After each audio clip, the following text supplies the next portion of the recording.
That's right. I was in Ethiopia 2 weeks ago with Mary Robinson. There's a very bad drought in Ethiopia. It's the worst drought they've had in decades, and there's about 10 million people experiencing food shortages as a result of that drought. The drought is caused by El Nino, which is it's a natural weather phenomenon that happens every few years, but it's been made worse by climate change. People in particularly the north of Ethiopia, where we were, have experienced worsening weather patterns over the last couple of years and couple of decades. Droughts are becoming more regular, more extreme. Rainfall is decreasing all the time, and so people's ability to withstand these events is really worsening every year. We went to a lot of different communities, met different families, and they were telling us, what life is like for them. The area we were in experienced only half the rainfall it should have experienced last year. So the last crops, the last harvests failed as a result. So because of that, people haven't had any food reserves. It's beginning to rain at the moment, thankfully. It rained a little bit when we were there. So there's hope that the next harvest might be successful. But the problem is that harvest isn't due until the end of this year. So obviously there's about another 4 or 5 months before that will be, coming about. So in those 4 or 5 months, people are facing a lot of very extreme food shortages. Thankfully, agencies and the Ethiopian government are responding. I suppose people are very familiar with the famine in Ethiopia in the 1980s. It's not like that now. There are better mechanisms to respond to this, better systems. The Ethiopian government has invested a lot in trying to protect people against these type of events. But what we're seeing is that the drought at the moment is so extreme that it's actually, defeated those attempts.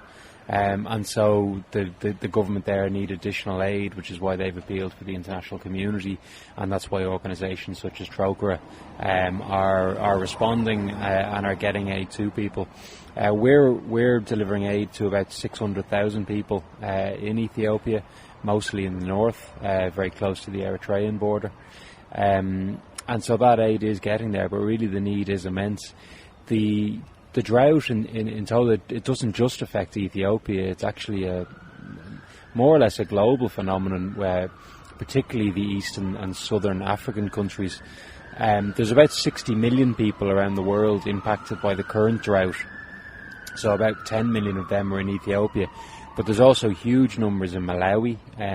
50% of the population of Malawi are reliant on aid at the moment because of the drought. What's the population of Malawi? There's about 16 million people in Malawi, and I think about 8 million of them are reliant on aid. Zimbabwe as well has millions of people in very poor situations. Also in places as far as Honduras and Guatemala, so obviously nowhere near Ethiopia, but the drought is also affecting millions of people out there. Also a lot of the Pacific states, places like Papua New Guinea, East Timor. So it's really a global crisis at the moment, and when you look at the figures, 60 million people is such an incredible figure. There hasn't been much public debate or awareness around this, so that's what we were hoping to change and trying to put the issue on people's radars. Yeah, I know. Trócaire, you do huge work on climate change, don't you? Like, I see your Twitter page, a lot of your tweets are about climate change. Like, when you see people like Donald Trump and his party in general, it's not just him, but his whole party, the Republican Party in America, saying that they're going to step away from the Paris Climate Change Agreement and all this kind of stuff, and they think that climate change is not real, like it isn't accelerating, and it's all just imaginary to damage US business interests. What do you think of that? Yeah, well, Trócaire campaigns on climate change because what we see is that the dominant cause of poverty in most of the countries we're working in is climate change. It's very difficult to lift people out of poverty when the climate is constantly working against them and constantly getting worse. So, for example, we're trying to improve people's food production in countries like Ethiopia or Malawi and many other countries. But year on year, it's getting harder to do that because there's less rainfall every year. And so what we're saying to our supporters, to the public, to the government here, is, you know, if we're serious about trying to alleviate poverty, and we are, then we have to tackle the causes of that poverty. And climate change is a massive cause. You know, as regards Trump and people like that, people who have vested interests in maintaining the fossil fuel industry and other industries and other sectors like that will always campaign against this and say it doesn't exist. No one in any seriousness thinks that climate change doesn't exist at this stage. I mean, that debate is gone.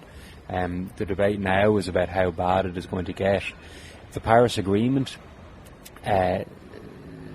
kept governments to trying to keep climate change, trying to keep global warming to within 2 degrees. But even as they signed that agreement, we were saying that the level of ambition they were showing would not bring them to that stage. The targets that the international community are working off will not deliver limiting global increases, or global temperature rise to 2 degrees. It will go far beyond that. And even now, barely 7 months after the Paris Agreement was agreed, governments are trying their best to get out of it. Only yesterday, the Irish government hailed as a triumph that they've succeeded in getting derogations for Ireland to reduce our emission reduction targets. So we're hailing as a success the fact that Ireland doesn't have to live up to its global responsibilities. That's not a success, that's an abdication of responsibility. Other governments are trying to do what they can and are living up to their targets. But you do have governments, and sadly we have to include our own in that, who aren't taking this seriously. When did climate change really become an issue? Like, I think I heard about it first about 20 years ago, but it's only in the last, this is me personally now, 5 years that I've really it's really registered with me. Do you know when it was? Yeah, it's over the last number of decades. I mean, I suppose scientific research into it has progressed a lot. Certainly within the last, I'd imagine, 10 years or 15 years, there's no real debate around it, and you do get people who try to cause debate, but the scientific community is nearly unanimous on this. The scientific community says that human activity is causing climate change with the same certainty it says that smoking causes cancer. It's that clear at the moment. So saying that climate change doesn't exist is like saying smoking doesn't cause cancer. There's no credibility in that statement anymore. I think Barack Obama put it well there a few months ago, talking with Donald Trump. He said, if you want to get tested for something and you go to 100 doctors and 99 of them tell you one thing and one of them tells you something else, who are you going to believe? Yeah, exactly. I mean, even the Paris Agreement, every government in the world signed up to it. So that's an acknowledgement by every government in the world that this is real and that action is needed. The problem is with something like climate change is that words are easy and action is difficult. And it's easy to come out with statements and words. It's a lot more difficult to come up with the plans and the policies to actually force the change. There's still, I think, a little bit of a tendency that people regard climate change as something that we must tackle because it's going to be a problem in the future. You know, when I'm in Ethiopia or places like that, it's clear that this isn't a future problem. It's a problem right now. And we have to do something now because the impacts are real and the impacts are only getting worse year on year. Okay, just talk about Ethiopia again. Like the infamous famine in Ethiopia in the 80s. Are we looking at that again? I presume, have people died already in Ethiopia and the other countries that are affected by the drought this year? Yeah, people are dying in a lot of the African countries, such as Malawi, for example. I was in Malawi in November, and there were reports of deaths at that stage.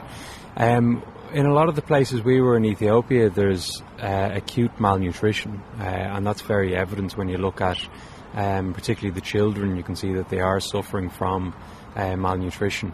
The response, particularly in Ethiopia, has been very good. So aid is getting into people, but without that aid, they would be in a very, very serious situation, because a lot of these communities simply have no food reserves. They've got nothing to keep them going over the next few months. In terms of the 1980s situation, it's a lot better. Ethiopia is a very different country than it was in the 1980s. The 80s famine was tied up with a lot of conflict. There was a conflict at the time, and a lot of the political situation contributed to the famine. That's not there anymore. There's been huge economic growth in Ethiopia. It has progressed a lot, but from a very low base, and the poverty rates in the country are still enormous. And particularly when you get into rural communities, where people are very marginalised, and don't have access to services, and are essentially reliant on small pieces of land and the rain to grow crops. And so when the rain doesn't come, they can't grow those crops. It's that simple. So we're putting in a lot of resources, as are other agencies, and as also are the Ethiopian government, to try to improve irrigation, try to improve water management systems, so as people aren't just reliant on the rain, because it is clear that the rain patterns are changing. There's going to be less year on year, particularly as climate change gets worse. So we have to move to a situation where people aren't just reliant on the rain to grow food. So the irrigation systems that we're putting in mean that even when there is a drought, people can still access water from lakes, from rivers, even from underground water sources, and that water can continue to help grow crops even in the face of droughts. If the necessary funding is not put in place to help all these people in Ethiopia over the next few months, are we looking at this happening every year in these countries, droughts? Yeah, well, the situation is getting worse, and the climate situation is getting worse. The projections are extremely worrying. Temperatures in places like Ethiopia have gone up by about 1 degree since the 1960s. The projections. How is that bad? Because the temperature in these countries it's over 30 anyway, usually. Yeah, well, it's a mixture of different things. The temperatures have gone up, but also the sea level temperatures have risen, and that impacts on rainfall patterns. So the temperatures go up, but also then the rainfall goes down. So I suppose when you combine those two things, the projections are that by the end of this century, the best case scenario is that the temperatures would go up by another probably 2 degrees, but the worst case scenario is that it could go up by 4 or 5. So either way, you're looking at a dramatic worsening of the situation, but we do need to act very quickly as a global community to try to do what we can to limit those rises, and to do that we have to decarbonise our societies. So, for example, one of the things that Trócaire is calling for is that the Irish government would withdraw its money from the fossil fuel industry. The Irish government invests about €72 million every year of taxpayers' money into the fossil fuel industry. And what we're saying is that makes no sense given the government's stated objective to hit climate targets. So if we're serious about trying to reduce Ireland's contribution to climate change, we can't be investing in the very companies that are actually causing it. Okay, we've covered a lot there, Eoghan. Just finally, about the drought in Ethiopia and other African countries and affecting some places in South America as well. What's your message, say, to our listeners, but also say to the government, or if there are any politicians listening to us today, as regards the short term, but the long term as well in these countries? Well, with regard to the specific drought, we are appealing to the public for support. Where Trócaire is helping about 600,000 people in Ethiopia, but obviously the need is great. There's about 10 million people in need, so the more donations we get to our appeal, the more money the more people we can help. So we do have an emergency appeal on the website, which is trócaire.org, and any money donated to that appeal is ring-fenced for this response, and we would appreciate people's support on that. On the political level, I think this is another example of why we have to start taking this climate change issue more seriously. The political system globally, but I think particularly in Ireland, isn't really taking this issue seriously. We're still looking to get out of international agreements instead of trying to improve them. And there's real Ireland has a great reputation globally for its work in the developing world. That's very much internationally recognised. We do a lot of work on trying to help nutrition and combat hunger. So it makes very little sense for us not to be also experts and leaders on the climate issue, because everything is so interlinked. So if we really want to start tackling hunger, we have to start tackling climate change. Well, we see in a lot of these countries there has been huge progress made, but what you see with the climate issue is that it's really undermining a lot of their development and a lot of their progress. For example, it's very interesting to look at the links between climate and migration. Migration's a big issue now, obviously because of Syria, and people trying to escape the conflict there. But when I was in the north of Ethiopia, every community you went into was talking about people going to Saudi Arabia.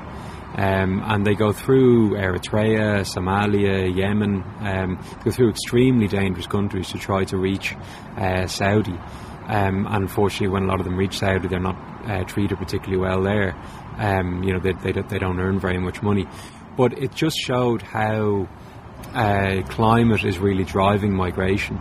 And when you stand in some of these villages and you look around, and it's dry, bare, rocky land as far as the eye can see. It's very difficult to see how there is a future for people there. People there all say that they want to stay. They view their futures as being in these communities, but the reality is that a lot of them have to leave. So what we're trying to do is put in the irrigation systems and the other systems that means that people can actually stay in the place that they're from and don't have to take these risky journeys to places like Saudi Arabia and also to Europe. Could you just tell us, if the public want to contribute to your appeal for Ethiopia and the other countries, what are your contact details for Trócaire? Well, people can donate to the emergency appeal at trócaire.org, or else they can phone 1850 408 408. We also have a small information centre office on Cathedral Street, which is just off O'Connell Street as well. So plenty of different ways that people can support the appeal, and I would encourage people to do so because it is making a life-changing impact. Okay, well, thanks very much. Thank you.